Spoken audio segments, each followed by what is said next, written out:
Mi hijo no me defendió, se quedó callado, mientras mi nuera me decía que esa casa ya no era mía. No levanté la voz, no supliqué, solo miré a mi hijo, y en ese silencio entendí todo.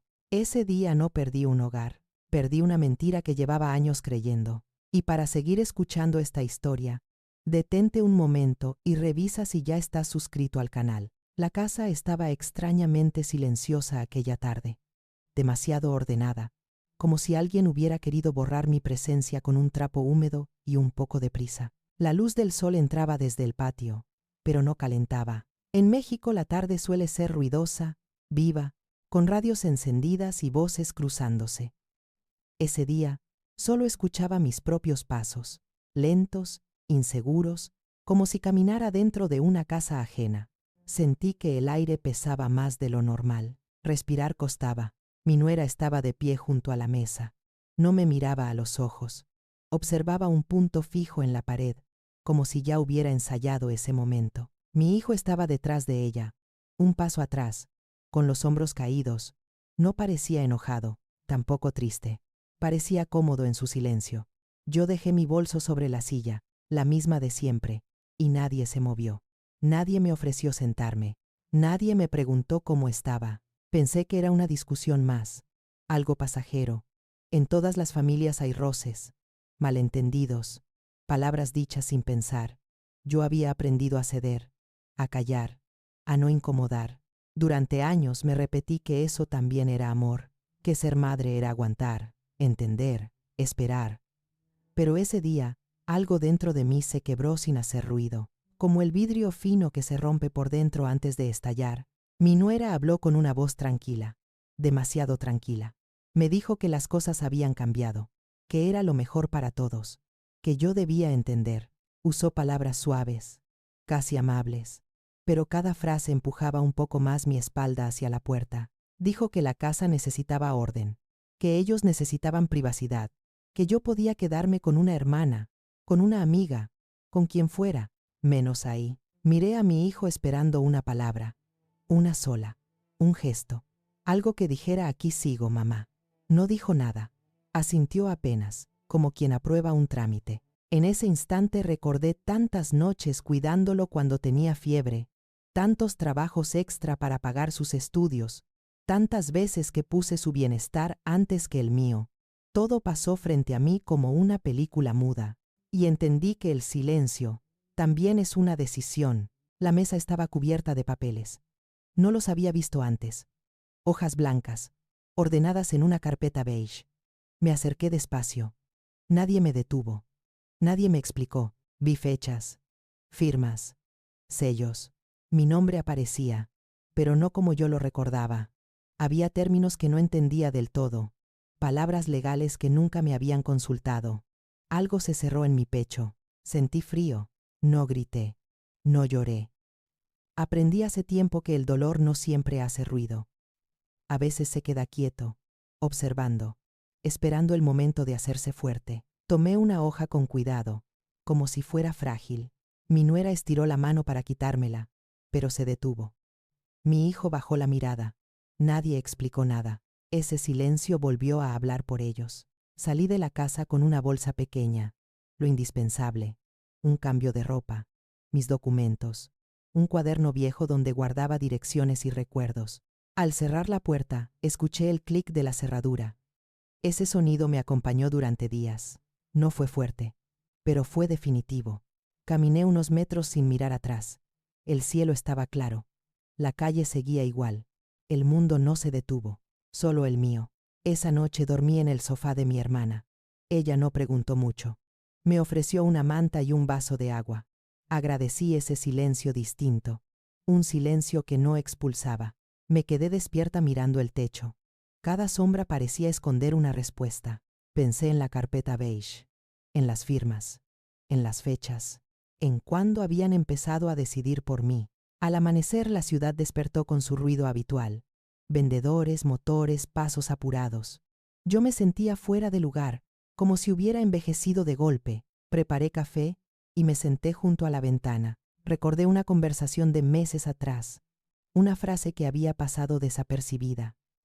Algo sobre poner todo en orden. algo sobre el futuro. En ese momento entendí que nada había sido improvisado. Comencé a unir recuerdos sueltos. Las veces que me pidieron documentos, las visitas al banco donde yo esperaba afuera, las llamadas que se interrumpían cuando entraba a la habitación, pequeñas señales que ignoré porque confiaba, porque quería creer, porque ser madre también me había vuelto ingenua. Me dolió reconocerlo, pero me dio claridad, y la claridad, aunque duele, también despierta. Decidí no llamar a mi hijo. No aún. Necesitaba entender antes de hablar. Necesitaba saber qué había pasado exactamente y quién más estaba involucrado. Sentí una calma extraña, una calma que nace cuando el miedo se transforma en decisión. No sabía cómo, ni cuánto tiempo tomaría, pero supe que no me quedaría quieta, no por venganza, por dignidad. Tomé el cuaderno viejo y escribí nombres, fechas, lugares. Recordé a un amigo contador de hace años, a una vecina que trabajaba en una notaría, a un abogado que había conocido en otra etapa de mi vida. No pedí ayuda todavía, solo anoté, respiré hondo, miré el café enfriarse y me prometí algo en silencio.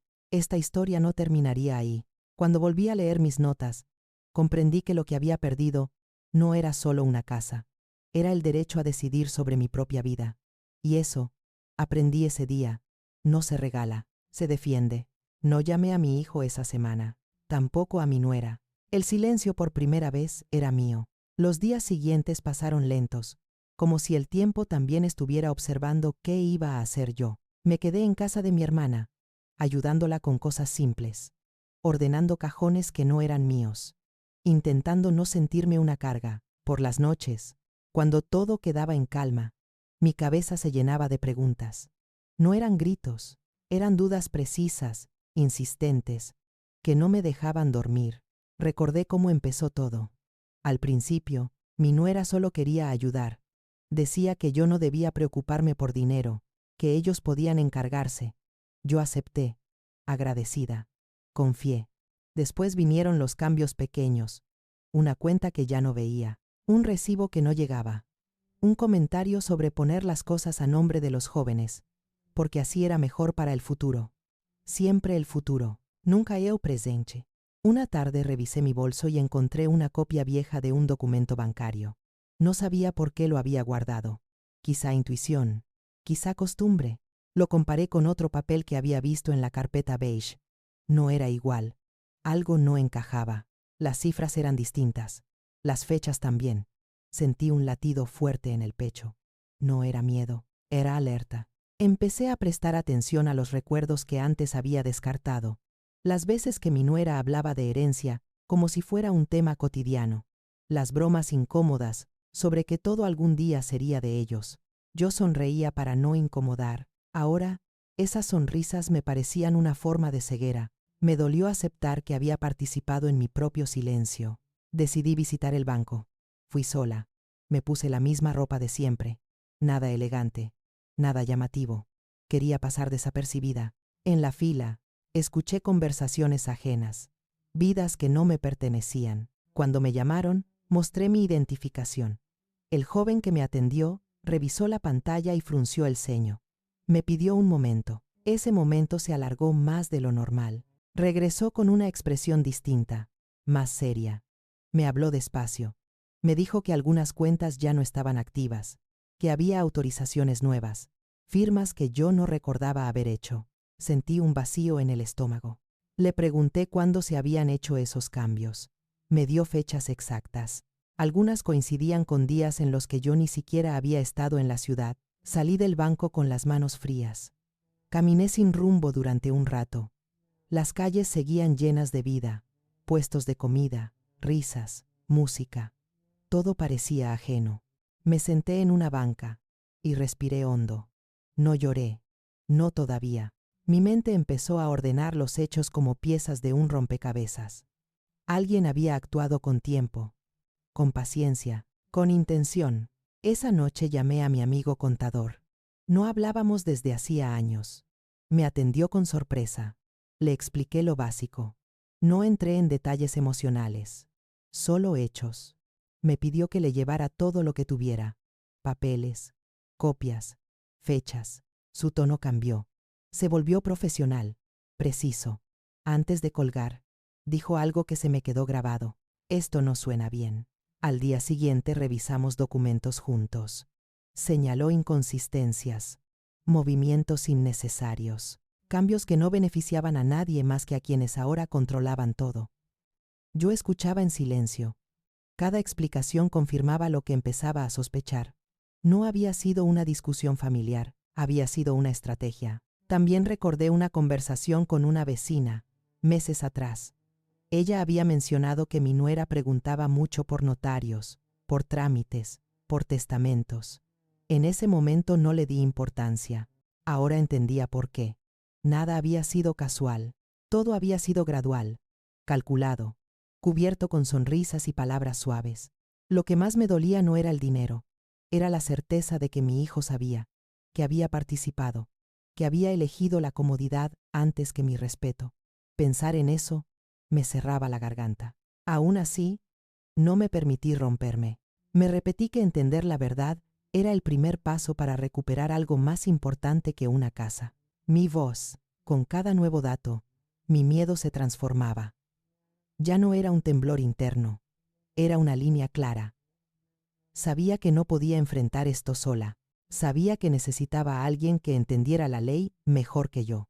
No para atacar, para protegerme, para poner límites donde antes solo había confianza ciega. Busqué el nombre de un abogado que había conocido años atrás, en una reunión familiar lejana. No sabía si me recordaría. Le escribí un mensaje breve, directo. Le dije que necesitaba una consulta, que se trataba de documentos, de autorizaciones, de decisiones tomadas sin mi consentimiento. Me respondió esa misma noche. Me dijo que podía verme al día siguiente. Esa respuesta fue como una luz pequeña, al final de un pasillo largo. No resolvía nada todavía, pero abría una puerta. Me acosté tarde, con la mente llena. Pensé en mi hijo, en la casa, en la carpeta beige, en todo lo que aún no entendía. Antes de dormir, me hice una promesa silenciosa. No iba a precipitarme, no iba a gritar ni a acusar sin pruebas. Iba a escuchar, a observar, a reunir cada pieza con calma, porque si algo había aprendido de todo esto, era que la verdad no necesita prisa, solo paciencia. El despacho del abogado estaba en una calle tranquila, lejos del ruido del centro. Subí las escaleras despacio, como si cada escalón me ayudara a ordenar la cabeza. El lugar olía a papel viejo y café recién hecho. Me senté frente a él con una carpeta improvisada entre las manos. No llevaba todo, solo lo suficiente para empezar. Me escuchó, sin interrumpirme. Eso ya fue un alivio. Le conté la historia desde el principio, sin adornos, sin lágrimas, como quien enumera hechos que todavía duelen, pero que ya no pueden ignorarse. Hablé de la casa, de los documentos, del banco, del silencio de mi hijo. Él tomaba notas, levantaba la vista de vez en cuando y asentía. Cuando terminé, cerró la libreta con cuidado y me miró fijo. Dijo que necesitaba ver cada papel, cada firma, cada fecha.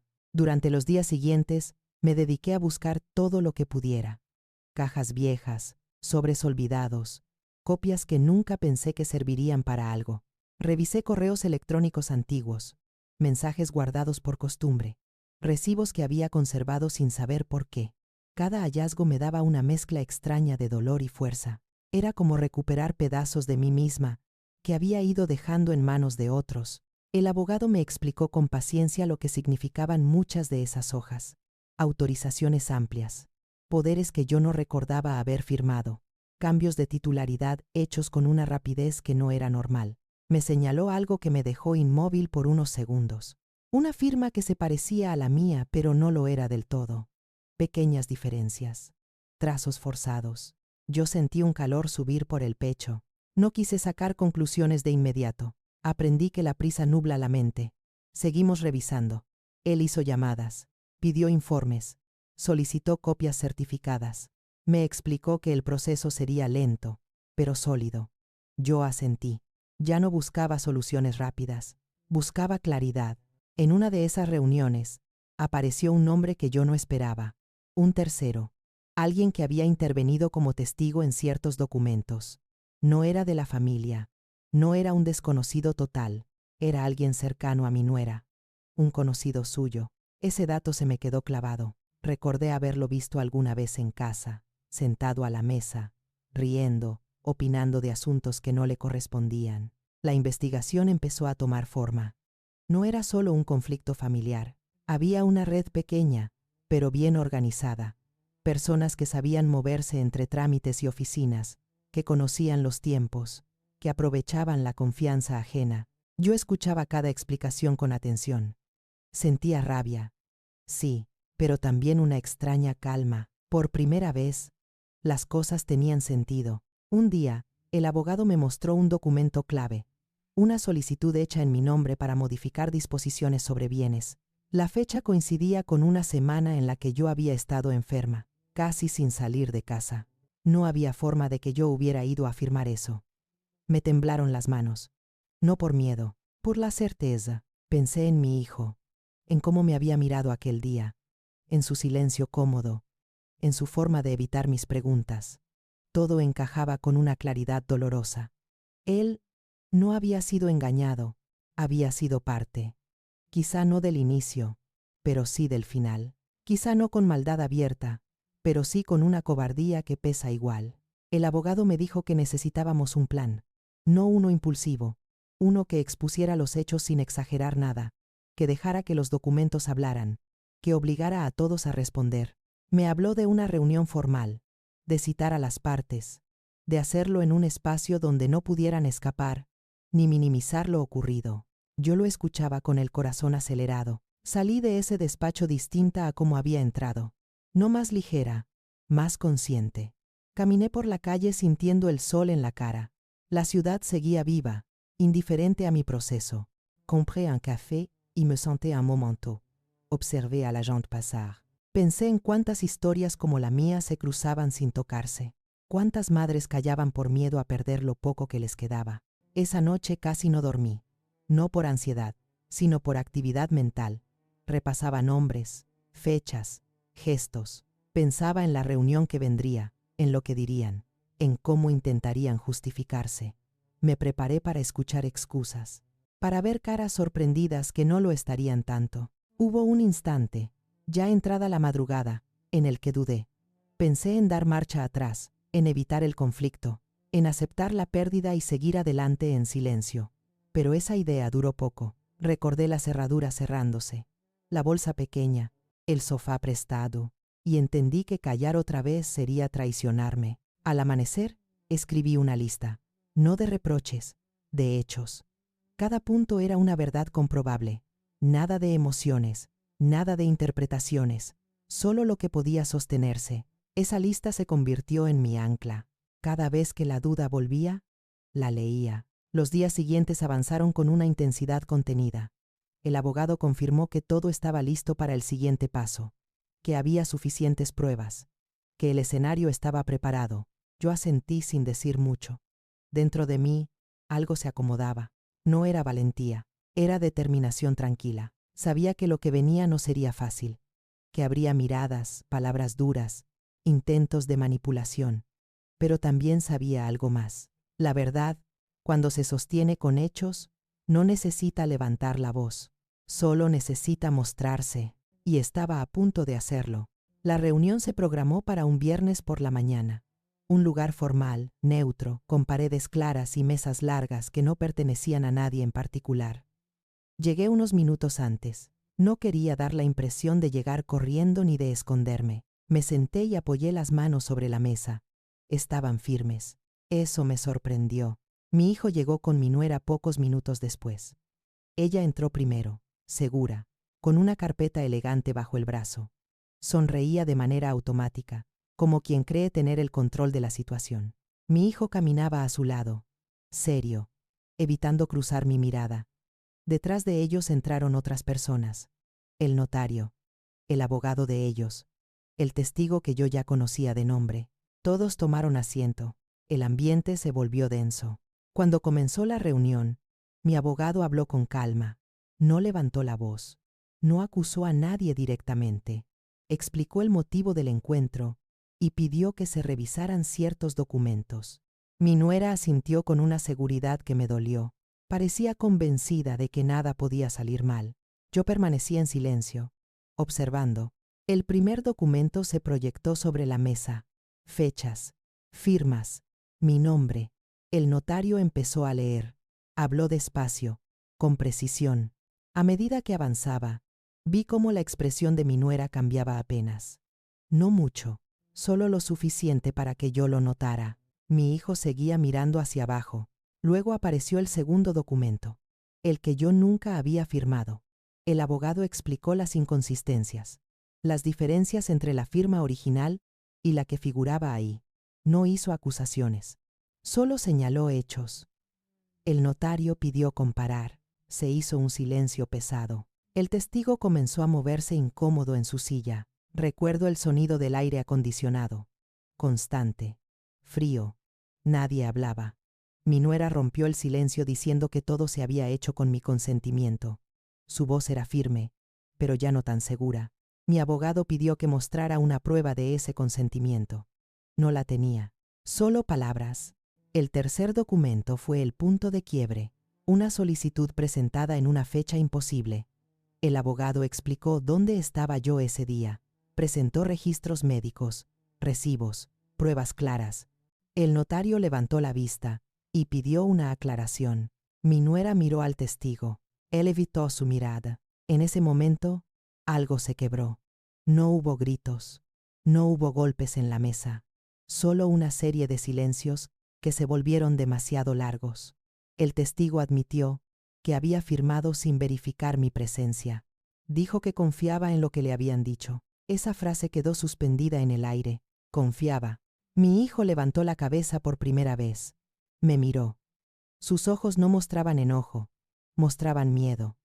Dijo que solo quería evitar conflictos, que pensó que era lo mejor para todos.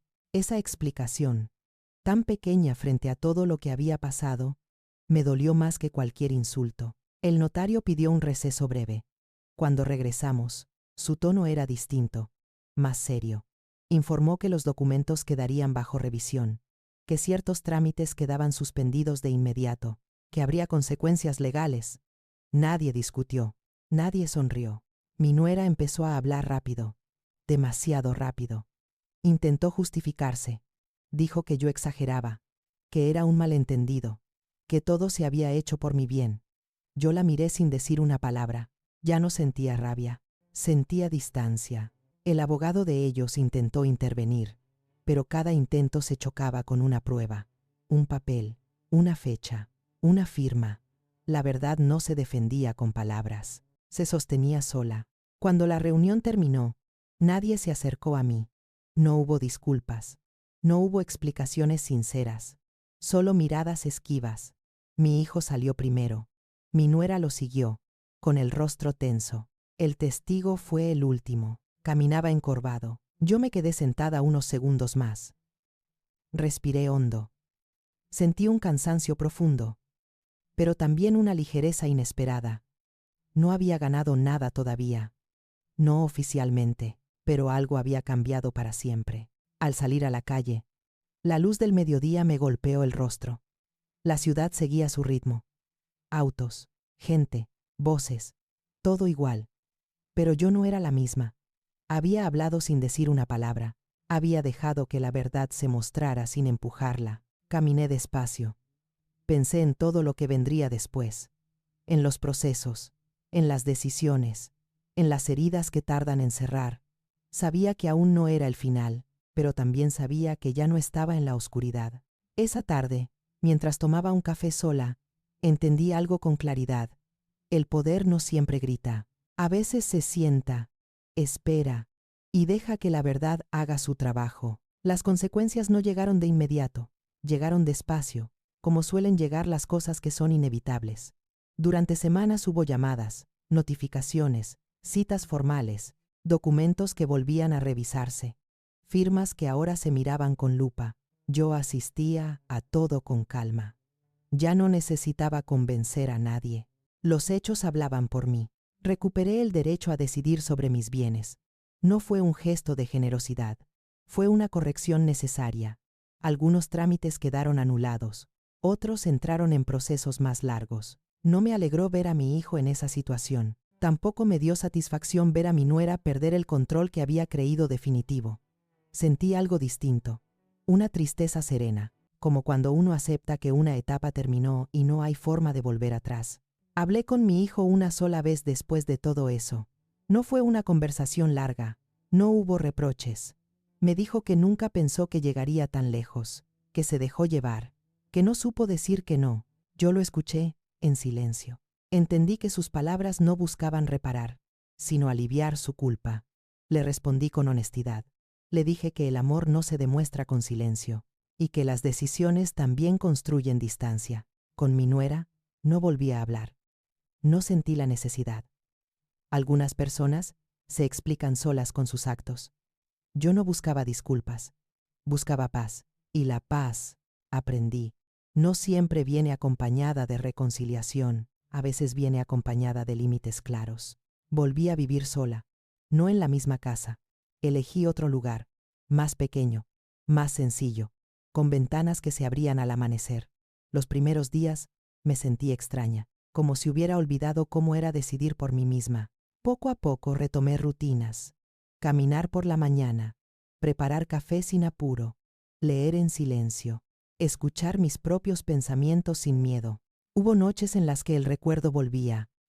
La cerradura, la carpeta beige, la mesa llena de papeles. En esos momentos respiraba hondo y me repetía algo que había aprendido tarde, pero a tiempo.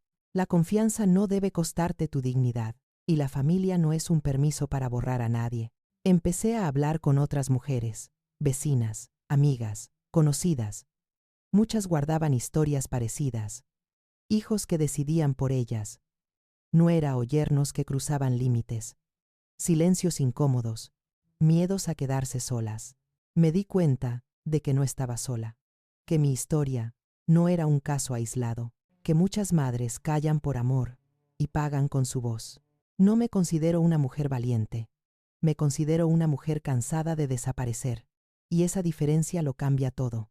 La justicia que encontré no fue perfecta, no borró el dolor, no reparó todos los vínculos, pero me devolvió algo esencial: mi lugar, mi nombre, mi derecho a decir no. Hoy miro atrás sin rencor, no porque no doliera, sino porque entendí que cargar odio me haría perder otra vez. Elegí soltar, elegí aprender, elegí contar, porque cuando una historia se cuenta con verdad, deja de pesar solo en quien la vivió.